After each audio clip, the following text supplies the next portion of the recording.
Do you think it's possible to meet someone only once for 5 minutes and to be unable to stop thinking about them and to think to yourself that perhaps you're head over heels in love? This is the strangest thing I've ever felt. So this is a question that came in to me. Do I think it's possible to feel this way? Yes, absolutely, it's possible to feel this way. It is certainly possible to feel strong, intense attraction or infatuation with someone even after a very brief encounter, and this can happen due to a combination of factors such as physical attraction, a sense of connection, or even idealization of the person that you met. And these feelings can be powerful and compelling and often lead to feelings like what might feel like love at first sight. But do I think it's love? No. True love typically takes or involves a deeper understanding and connection that develops over time. So what you're experiencing sounds like either a karmic connection or a very intense crush or infatuation, which is common and a normal part of human emotions. A karmic connection refers to a relationship believed to be influenced by karma. It's a concept that originated in the ancient Vedic texts, and it denotes a cycle of cause and effect.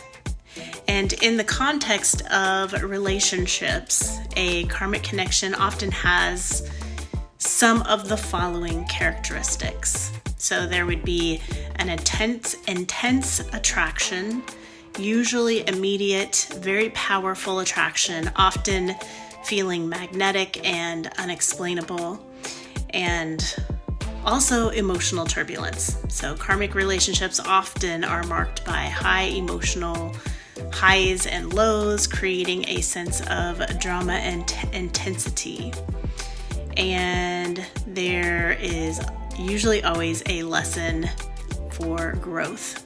So these relationships are believed to exist for the purpose of teaching important life lessons, and they challenge the individual to grow, often bringing unresolved issues or past patterns to surface. There is a temporary nature about karmic relationships. They often don't last long. They come into one's life to serve a specific purpose and usually end once the lessons are learned or the karmic debt has resolved. And often there are a repetition of patterns. So there often is a sense of familiarity, as if these two people know each other or have known each other before, and they may find themselves repeating certain patterns of behavior or experiences. A karmic relationship definitely brings transformation. So despite the challenges, these relationships can lead to personal transformation and self-awareness. Often karmic connections bring unresolved past life issues or debts into the present relationship to be worked through. And karmic connections can be powerful and transformative, but they can also be difficult and tumultuous. So the key is to recognize the lessons that are being presented to grow from the experience, whether the relationship lasts or not. So that is my take on, meeting somebody and love at first sight, or feeling like you have love at first sight. I would say enjoy the feeling, but also give yourself time to see if these emotions persist and if they deepen with further interaction. And then you'll know. Infatuation can last anywhere from a few weeks to several months, and typically can persist for 3 to 6 months, but that can vary depending on the individuals and circumstances involved. And during this period, these intense emotions and attractions are often fueled by novelty and excitement and idealization. And each person will likely be focused on similarities of between each other and the positives of the other person. But as time goes by, these intense feelings might fade, allowing for a more realistic view of the person and the potential for a deeper, more enduring love might develop. So relationships kind of go through phases, right? So the next phase of the relationship would be about deepening emotional connection and sharing personal information and establishing trust, and you're now beginning to understand each other's values, beliefs, and life goals.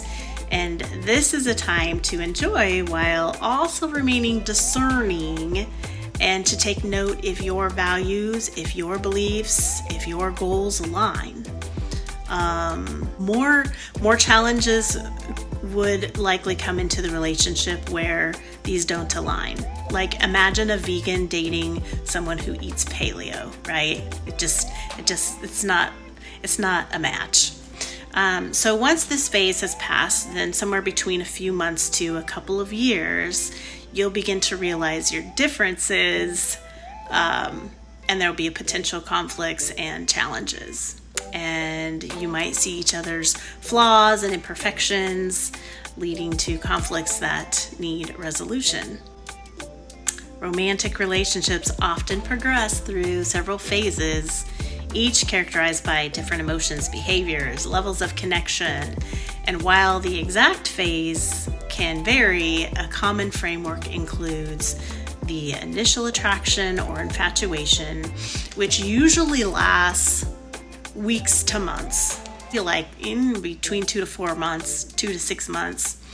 And then the intense emotions, the physical attraction, the excitement, the ideation, that's all involved in that. And then there's that building connection, getting to know each other phase, and that can last several months to a year.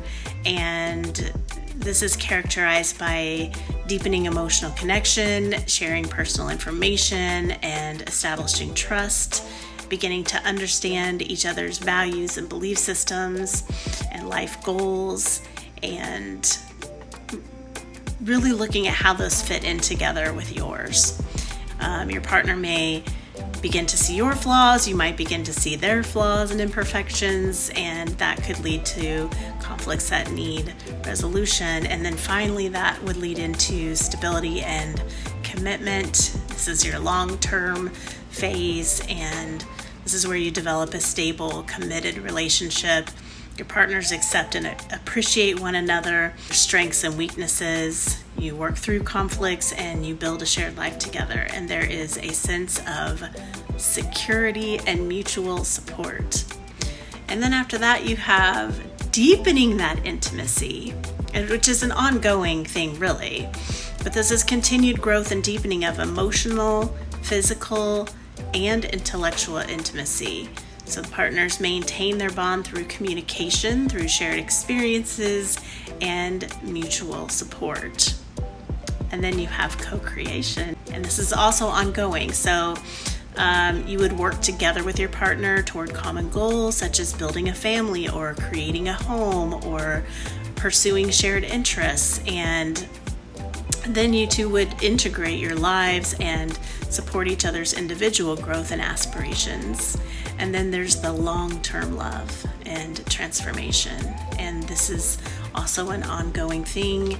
And this would look like mature, enduring love characterized by deep emotional connection, mutual respect, and partnership. And partners continue to evolve individually and also as a couple, maintaining a balance between independence and togetherness. And these phases they're not always linear, and couples might move back and forth between them as they navigate the complexities of their relationship. But each phase presents opportunities for growth and deeper connection. love with one another. So what I want to know is, do you believe in love at first sight? Do you believe it's possible to meet somebody and fall instantly in love with them, and that have that be a lasting, lifetime relationship? Let me rephrase that. Do you believe that it's possible to meet someone and instantly fall in love with them and have that be a lasting, lifelong, healthy relationship? You know, years ago, a counselor told me that relationships come into our life for a reason, a season, or a lifetime. And so no matter if it is love at first sight or not, you can always just enjoy what's there. Enjoy what's there in the moment, and then explore, you know. And I would just encourage you to ask lots of questions. If depending on your goals, right? If you are looking for something that is a long-term committed relationship, then I encourage you to become very curious.